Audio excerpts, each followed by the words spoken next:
کہ بات کرو عمیر سے، کہہ دو ان سے، لیکن تم نے ایک نہیں سنی اور اب پچھتا رہے ہو۔ اب پچھتانے کا کیا فائدہ، اب وقت کو واپس نہیں لا سکتے۔ زید کاش ایک بار تم وقت پر اپنی زبان کھول لیتے۔ کہنے لگا ابھی بھی کچھ نہیں بگڑا، میں بات کر لوں گا۔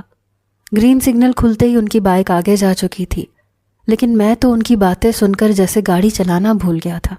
کیا چل رہا تھا ان دونوں کے بیچ میں تو آج تک یہی سمجھتا آیا کہ وہ دونوں بچپن سے ایک ساتھ کھیلے ہیں، بڑے ہوئے ہیں۔ پھر زید میرے اور وریشا کے رشتے سے بھی مذاق کرتا تھا۔ میں سمجھتا تھا کہ ان دونوں کی آپس میں دیور بھابھی والا کوئی تعلق ہے، دوستی ہے آپس میں، کزنز بھی ہیں۔ لیکن جو بات میں نے ابھی سنی وہ سن کر میرا دماغ چکرا کے رہ گیا تھا۔ میرے پیچھے کہیں گاڑیوں کا ہارن جب تیز ہوا تو مجھے ہوش آیا۔ میں نے جلدی سے گاڑی سٹارٹ کر کے آگے بڑھا لی۔ جب گھر پر آیا تو اماں کچن میں تھی، وریشا اور زید غائب تھے۔ میں نے پوچھا تو کہنے لگیں کہ زید کے کمرے میں ہوگی، زیادہ تر وہ وہیں پر ہوتی ہے۔ پتہ نہیں کیوں لیکن میں اپنے کمرے میں آتے ہی سگریٹ پینے لگا۔ کھانا بھی نہیں کھایا اور میرے کھانا نہ کھانے پر اسے فرق ہی نہیں پڑتا تھا۔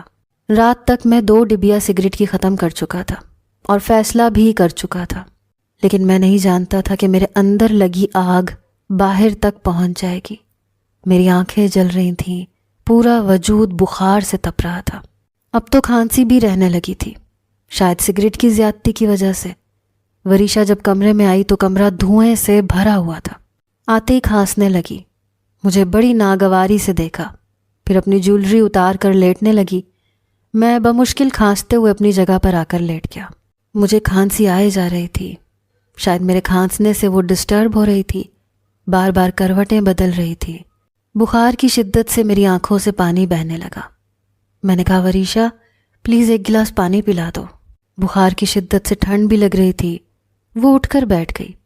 پتہ نہیں کیا سوچا اس نے، اور یہ سن کر اس نے برجستہ سر اٹھا کر میری طرف دیکھا تھا۔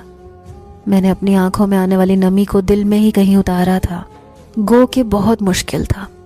میں نے کہا اگر تو مجھے علم ہوتا تو میں خاموشی ہی اختیار کر لیتا۔ پھر میں نے وہ پیپر اس کے سامنے رکھ دیا۔ میں نے کہا یہ طلاق نامہ ہے، سائن کر دو اس پر، تمہیں مجھ سے آزادی مل جائے گی۔ یہ سن کر وہ مجھے بنا پلکے جھپکائے دیکھ رہی تھی۔ میں بار بار آنکھوں میں آنے والی نمی کو صاف کر رہا تھا۔ میں نے کہا مجھے سمجھنا چاہیے کہ میری محبت صرف میرا مسئلہ ہے، تمہارا نہیں۔ ترکی سے کبھی واپس لوٹ کر نہیں آؤں گا۔ تمہاری خوشیاں میری نہیں زید کی زندگی سے ہیں، بے شک اس سے شادی۔ میری بات یہیں تک پہنچی تھی جب ایک زوردار تھپڑ اس نے میرے منہ پر مارا۔ میں حیرت سے اسے دیکھتا رہ گیا۔ کہنے لگی شرم نہیں آتی آپ کو مجھ سے یہ بات کہتے ہوئے؟ عمیر آپ نے ہمیشہ مجھے غلط سمجھا ہے۔ یہ کہہ کر وہ پھوٹ پھوٹ کر رونے لگی۔